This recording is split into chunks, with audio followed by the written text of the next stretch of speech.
7:45 is the time now. You'll know. You'll be experiencing this at home. Many of us are taking on extra responsibilities to help others during the pandemic. It's thought around 4.5 million people across the UK have become unpaid carers as a result of this crisis. A Breakfast John Maguire has been speaking to two people who've dedicated their time in quarantine to taking over the care of their loved ones for the first time. Recently, Roxy has been able to take her sister Gilly for walks in Painshill Park, near her home in Surrey. When lockdown started, Roxy made the bold decision to move Gilly in with her and become her full-time carer. So knowing what you know now, would you have made the same decision to have Gilly move in with you again?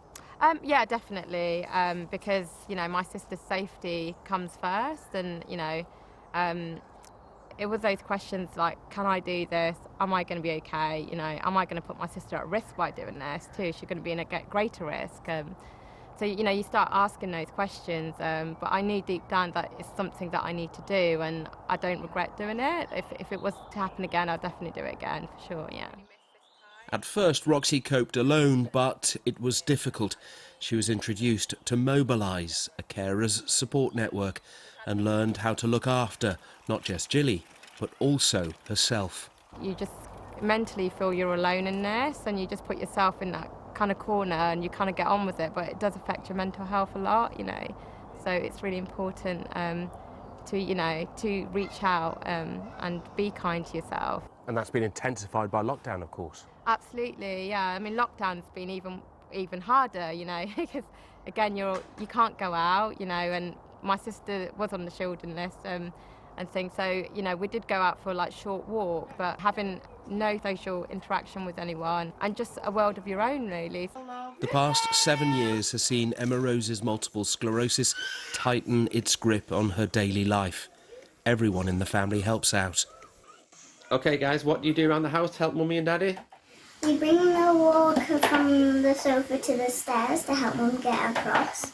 We bring the drinks in for Mum when she needs them. We change TV and set alarms on Alexa. We help with our little sister Mirabelle. COVID has meant her husband Stephen has been furloughed from his job, a mixed blessing. It's been tough. It's hard work.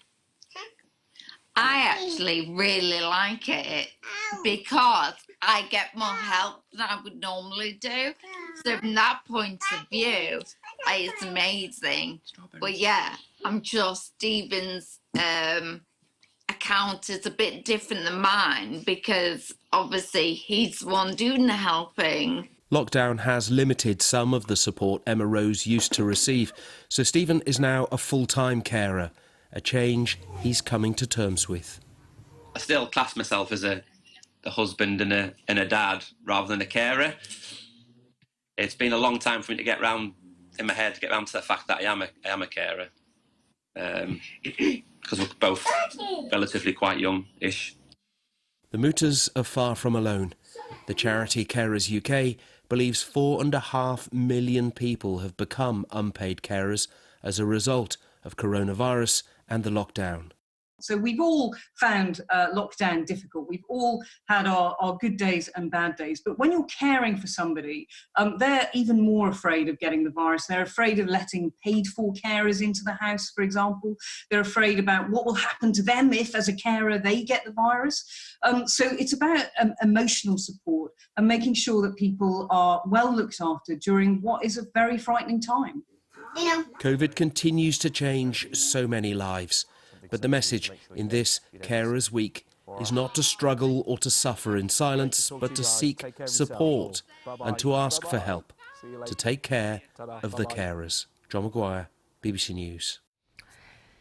You know what I always appreciate? I mean, obviously this is an insight into lives, and as we said, 4.5 million people, first-time carers are now because of the pandemic. But you've got Roxy and Gilly, you've got Stephen and Emma Rose opening up their lives to us to show what they're going through. So thank you for that, because I think that would have touched and resonated with lots of people this Yeah, morning. and when you look at those, it's hesitate to use statistics in this case because they're all stories, they're family stories.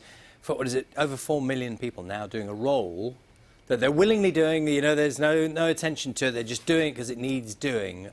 More than 4 million people have adopted those roles under the current circumstances.